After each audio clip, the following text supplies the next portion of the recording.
Good evening and salutations, my Chage fans. Let's talk about Marty and Blair. You know, I asked the question on Friday, how is it possible for Marty to be getting that amount of money from alimony from Blair? But it turned out because apparently the judge was from the South or whatever, and he's from the South. The judge felt, sympathy towards Marty, and that's why he has that's why he has so much of an absurd amount of money that's coming to his place or to him every month. But Blair's plan, unlike Friday's, they make sense in some sort of way. So pretty much, she said she was going to tell Lucy that Martin took the idea from me and passed on to you, sue her in court, make her pretty much go bankrupt, and then, and this is the part that confuses me, Lucy was going to have to somehow sue Martin, apparently just to stay afloat, because at this point she's going to be so broke. So she's like, "How about we just avoid all that? You get to marry Lucy. The checks start coming in, and Lucy doesn't have to go broke." So at least that made a lot more sense than Friday. Gregory, but I don't understand that after he was talking to Esme, which by the way, let's get into the Esme part because this is another part where it doesn't really make a lot of sense. And it's also like, okay, I get that you have amnesia, but you're not stupid. So she's upset that Spencer's out of town and Spencer doesn't sit there and trust her. And, she wanted this one big happy family. But I'm like, you might have forgot what you did, but you're not stupid enough to not know what you did and why he doesn't trust you. So I don't get that. I don't understand why she's so like sad and stuff like that. Oh, he doesn't trust me. Like, really? I mean, if somebody did that to her, she wouldn't sit there and trust someone. And I also don't sit there and understand this whole we gotta be family part. Like, y'all two are just living together for Ace. I don't understand where she gets this idea that they're just one big family. But Gregory says some words of wisdom, whatever, to sit there and calm her down. Alexis comes in there and Gregory, he stumbles a little bit and Alexis is able to cover for him. After she leaves, Alexis sitting there asking Gregory, "Did you tell Chase?" He's like, "No, I couldn't do it." I was like, "Okay, so what excuse number is this going to be?"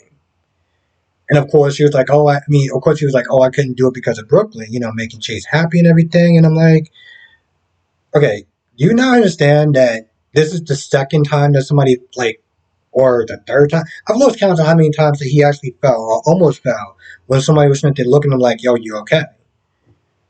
And it's one of those things where it's like, I understand the idea that he wants to sit there and make sure that he's happy, he's stress free and stuff like that, but he's also an adult. And I feel like Gregory's not giving Chase enough credit to sit there and handle this.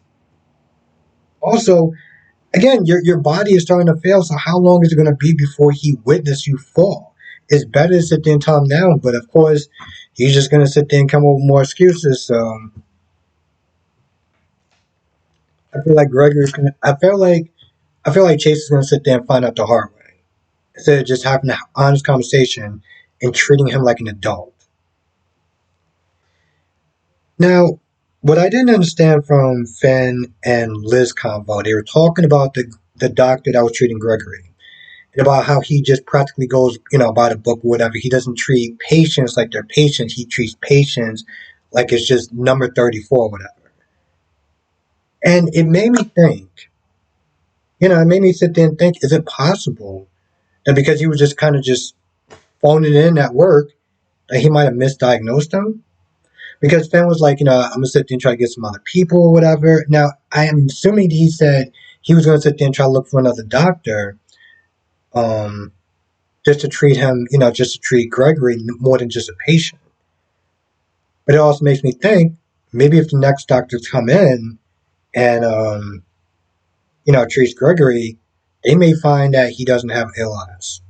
I feel there's something that's telling me that that's what's going to wind up happening. I could be wrong, but if it does happen,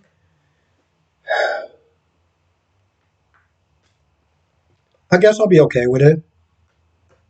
I mean, I do feel like up until this point, his potential in the show when he first got on here to now has just been pointless. So if they do misdiagnose him, and he does have something else and maybe it's curable, is it really going to matter if he's still doing the same thing that he was doing before, which was practically nothing? I mean, I feel like they bring in Gregory to be Alexis's love interest, but they haven't did anything with those two since the time that he got there. So what has actually been his purpose of being there in the first place is beyond me. So if they do retcon it, they better do something with it. Otherwise, it's just pointless. Now, here's the thing about the Brooklyn and Chase scene. Now, I don't feel bad for Brooklyn because she knew exactly what she was doing. And if she just would have been honest with Maxie, um, and no, more with Chase, if she just would have been honest with Chase, she wouldn't be in the position that she's in, right? So I don't feel bad for her. You made your mess, now you got lying. But I do sit there and I look at it and I'm like, she made a terrible mistake. But like Chase said, Maxie throughout the years has practically, in some cases, has just been failing upwards. Like she's made ton of mistakes. So to sit there and look at that situation, um, and thinking that Maxie should just hold a grudge forever, I understand that she's messing with her money, and I get that part. But Maxie has made plenty of mistakes as well, and that's something that Lulu said to her at one point when Lulu felt like she messed up with Maxie. It's like, how many times did I sit there and forgive you? How many mistakes have you made in the past? And I feel like she's doing that again in a lot of ways. Um, so Chase is like, yo, listen, give her some time to sit there and cool off. She made mistakes as well. Y'all sit there and work it out. Now this whole Brooklyn's upset because she felt like she lost her best friend. It's like, when did y'all become best friends? I mean, at the very least, you was think they try and do something to protect the child. Y'all might have been more closer, but to sit there and say that they're besties, I don't get it. I really don't see the relationship with that. It's like Sam and Maxie. Like they're really good close friends, but it's like, really? Because I don't see them even interact with each other as much. At least with Nina and Ava, as given the stuff that Nina did in the past, at least it makes sense why they're actually friends, why they would even consider themselves to be best friends. But Brooklyn and Maxine, I don't see it. Now the same with Lucy and Maxine. The scene with Nina and I'm sorry, the scene with Nina and Lucy. Lucy's sitting there asking about Sasha and how she's doing, where she's at, and stuff like that, because she needs her back for deception, right? She's like, I got employees to sit there and worry about. Like, I get, I do feel bad for her and everything like that, but she says something along the lines, we don't really have time or whatever as business owners to be kind of caught in our feelings. But Nina's not there looking at it like, you have no compassion for her. You just care about your business and the bottom line. You don't care what she's going through or anything like that. You're just not there wondering, if I don't get her back in time, I'm going to have to find somebody to replace her. And I understood why Nina actually kicked her out the office because it does come across as very cold hearted.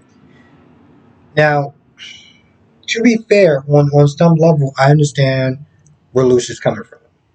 This isn't personal, this is business. While she may actually care about Sasha, her well being, where she's at and stuff like that, it doesn't mean that the shareholders are gonna understand. Because to be honest, the shareholders, let's put it this way, the only thing they actually care about is money. They How do I sit there and say this? They don't owe her understanding. You know, for them it's the bottom line. For the employees that's probably gonna get fired, that's the bottom line. So I understand this from a business perspective. It's basically the same. It's like, I feel bad for you. This is really crap timing with Tracy and everything. So I can see it from both sides of theirs in that scene. And that's something else to some extent that I always notice about myself when I'm watching these soap operas like Brooklyn's like, oh yeah, I've been fired and stuff like that, and Jason's like, what what happened? I mean, I might have been exaggerating, but he was like, what's happened, what happened and everything. But I'm like, just because she got fired doesn't mean that she's gonna be out on the streets. Like she's rich. That's something that I've noticed all these different soap operas. Like even Chanel on Days of Our Lives when she got the bakery closed and stuff like that. It's like, oh my God, what are you gonna sit there and do to pay rent? Oh wait, your mom's rich. So it's like Brooklyn getting fired does nothing. Like her family's rich, so why is she even that bummed? I mean, granted, she even said she wasn't that bummed about that. She was more bummed about um losing Maxie as a best friend now. But it's just something I've always noticed, and um like even with Adam to some extent. Like I feel bad what they've done with Adam. I mean, what they've done to Adam on Y&R. But as far as him being kicked out the company, it's like okay, you just get to wake up a couple hours later in bed. I'm hoping that we do find out who's behind, who's targeting Lucy. I mean, who's targeting Anna? Um, because this whole episode, particularly with those two, nothing really of significance actually happened. She literally stood in the bathroom about 20, 30 something minutes looking at the paint, looking at the writing on the walls, I mean on the mirrors and just freaking out. And so Valentine does his best to sit there and calm her down, goes to Nina and asks her to look at the security footage. So apparently he probably saw, I'm hoping that he saw who busted into Anna's room and we'll probably know tomorrow because at this point it's like nothing happened. And the sad thing is that it almost looked like Anna kind of knew or had an idea who's coming at her, like just the facial expressions and everything, but it didn't really go anywhere. It wasn't like, I think it's, so I can even be sure about that. That's what makes their scenes to be somewhat pointless. It's like they're just, all she's doing is freaking out. Which, by the way, this is something else that I've noticed other people have been saying, and James and stuff like that. She's supposed to be this super spy, whatever, right? Tough as nails. Why is she acting so fragile about her house burning down, her stuff burning down, or whatever? Somebody's in there coming at her and just, I don't know, doing all this stuff to her. But I just don't understand why she's being so, I don't know, weak now. It doesn't strike me as the Anna I knew when I first started watching the show. So I don't really understand what changed except for the writers, unfortunately. All right, the same with Stella and AKA Have Daddy, talking about Curtis and how he wants to sell the Savoy to Selena. Stella goes off on this tangent for a while about how disrespectful it is for people to assume just because you're in a wheelchair you can't, you know, run a business and things of that nature. Um, there's a word for it, but I can't sit there and think of it. But anyway, she goes on this long tangent, and at the end of the day, she basically is like, the club gives Curtis, like a motivation just to get out the bed. Um, so I just think they're trying to find ways to convince him not to sell it to Selena. But I'm like, I feel like it's going to be. Okay. I understand that they want him to keep the club because it's a motivating factor to get out the house to kind of be out and about, not to be sitting there wilding, right? But I feel like it's going to take more than just a club to sit there and practically get him out of bed and everything like that. Like he's going to need therapy. Um, because yeah, he has to do things differently. He has to interact with people differently. But the episode where he first came back to the club and he was not there talking to those people, he had to sit there and look up, right? So his whole outlook, his perception on how he moves forward is going to be quite different. And mentally, he's going to have to sit there and adjust with that. So while they're so worried about him keeping the club and making sure that he has, I don't know, vital engines or whatever to like keep him going, I want to sit there and try to invest in some therapy as well. Just saying. Anyway, I think that's about it. I can't think of anything else. So if I miss anything, write it down in the comment section below. I want to thank you for watching. Stay safe, and I'll see you in the next video.